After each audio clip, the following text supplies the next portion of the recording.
Welcome you all to the West Virginia Penitentiary Ghost Hunt. Now, if you ask an inmate about ghosts, they will tell you that if a man dies in prison, his spirit is trapped here forever.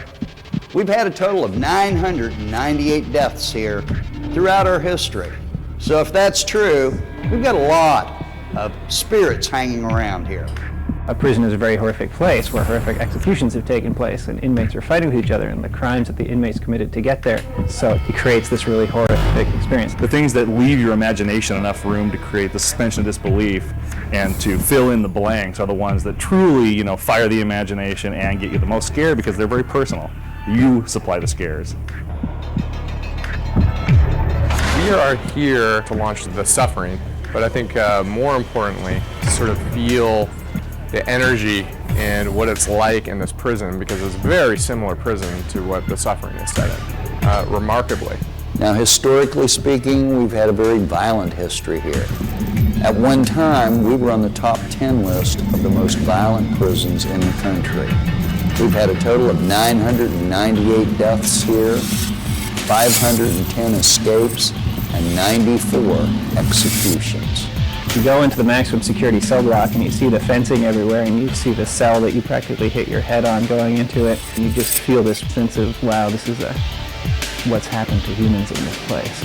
There's a lot of paranormal activity here because there's so many emotions, from sadness to despair. I think that leaves an imprint for sure, and I think that's a lasting thing. There was a guy that died in that tub. He actually killed himself. It freaks me out. I don't like the tub.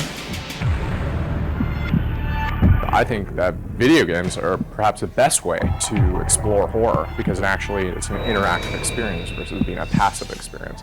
After running through the game and literally walking through these halls, I realized how similar they were in feel and tone, look, even color. We decided to set The Suffering in a fictional prison off the Maryland coast. It's been an island that's sort of had a legacy of evil over 500 years. And then we came here. It was sort of interesting to see its parallels to what we had developed on our own in terms of just that sense of history you get here, that 1,000 people have been killed on these 2 acres, most of them by homicide, over the last 150 years. To start off with the protagonist, Torque, walking into the main cell block on death row. You don't know why he's there. You hear other prisoners talking about his crime, so you know you're accused of murder. But the whole point of the story is that as Torque, you don't know if you really committed this crime. Don't you know who that is? Why should I? That's Torque, the man himself. You're in prison, you killed your wife and kids, you're seeing these horrific images. As you become more insane and your rage meter goes up, you'll see split-second frames of the murder that you committed or you didn't commit. It's a game of discovery about Torque and the history of the island and how it all ties together. And that's actually affected by how the player plays the game. So you'll actually hear voices telling you, kill him, and then you hear your wife's voice, no, let him go. So you have this good and bad sort of pulling at you as you go through the game. I guess that grew out of our desire to sort of explore the morality of the player character. We wanted what the player did during the game to determine, whether Torque is guilty or not. I mean, there's very few games where you can really choose good or evil and have it affect the outcome of the game.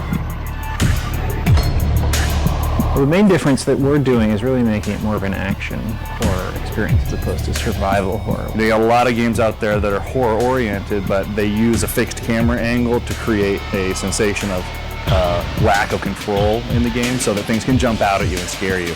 And what's important about The Suffering is that they have you in a full control 3D camera, and you can actually even switch into a first-person mode as well. And that gives you a true action game feel so that you can be targeting and shooting and going anywhere that you want. So what we really try to do is combine action and survival horror into sort of one game and then sort of evolve the horror genre. One of the things people are really going to pick up on how clever our creature design was. We did work with Stan Winston. We did Predator, Alien, Terminator, Edward Scissorhands, Interview with a Vampire. I mean, definitely the grandfather of Hollywood creature design. It was great to have someone from the outside who's got experience in other media to look at what we were doing and really bring it to a new level for the whole project. prison feel and tone is really a representation of the feel of the game. Everything ties in together, and this game really turned out incredibly well. It's very shocking in terms of how graphic and mature it is, with the incredible gory horror elements and elements that like a prison would bring. It's just a crazy combination. This definitely has, I guess, the worst of both worlds. Blood?